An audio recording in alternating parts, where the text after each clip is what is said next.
Hello అండి, అందరికీ ఎలా ఉన్నారు? అందరూ బాగున్నారా? సీజనల్ ఫ్రూట్స్ తీసుకొచ్చేసాను. సీజనల్ ఫ్రూట్స్ అంటేనే అర్థమైపోయి ఉంటుంది అనుకుంటున్నా. చూపిస్తానుగా చూడండి. సీతాఫలాలు నిన్న తీసుకున్నాము. 5 కాయలు 100 రూపాయలు పడ్డాయి. ఇదేంటి 5 కాయలు అంటుంది, ఇందులో 4 ఉన్నాయి అనుకుంటున్నారా? ఒకటి ఆల్రెడీ నిన్న తిన్నాము. ఈ సీజనల్ ఫ్రూట్స్ మాత్రం ఏ సీజన్ ఫ్రూట్స్ అప్పుడు తినాల్సిందే. తినలేదు అంటే దానికోసం ఇంకా సంవత్సరం వెయిట్ చేయాల్సిందే మనం. ఈ సీతాఫలాలు అంటే నాకు చాలా ఇష్టం. వీటి కోసం నేను 2 సంవత్సరాలు వెయిట్ చేశాను. నాకులాగా సంవత్సరాల తరబడి వెయిట్ చేసిన వాళ్ళు ఉంటే కామెంట్ చేయండి. అంతకుముందు మా ఇంటి దగ్గర పెద్ద పెద్ద చెట్లు ఉండే సీతాఫలాలు. ఇప్పుడు కానీ మా ఇంటి దగ్గర ఒకే ఒక్క మొక్క ఉంది, కానీ అది ఇంకా కాయలు కాయట్లేదు. వీడియోని కొత్తగా ఎవరైనా చూస్తుంటే ఛానల్ ని సబ్స్క్రైబ్ చేసుకోండి. మాకు ఎన్ని కాయలు కావాలంటే అన్ని కాయలు దొరికేవి సీజన్ వచ్చినప్పుడు, కానీ ఇప్పుడు వీటినే కొనుక్కోవాల్సి వస్తుంది.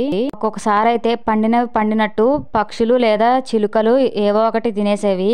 ఉడతలు కూడా ఎక్కువ ఉండే అప్పుడు. ఇప్పుడు ఎక్కడా కనిపించట్లేదు అసలు ఉడతలు గాని పిచ్చుకలు గాని. అంతా రేడియేషన్ మహిమ, అవునా కాదా? ఇంతకీ ఈ ఫ్రూట్స్ విషయానికి వస్తే ఇవి 5 కాయలు 100 రూపాయలు అని చెప్పా కదా.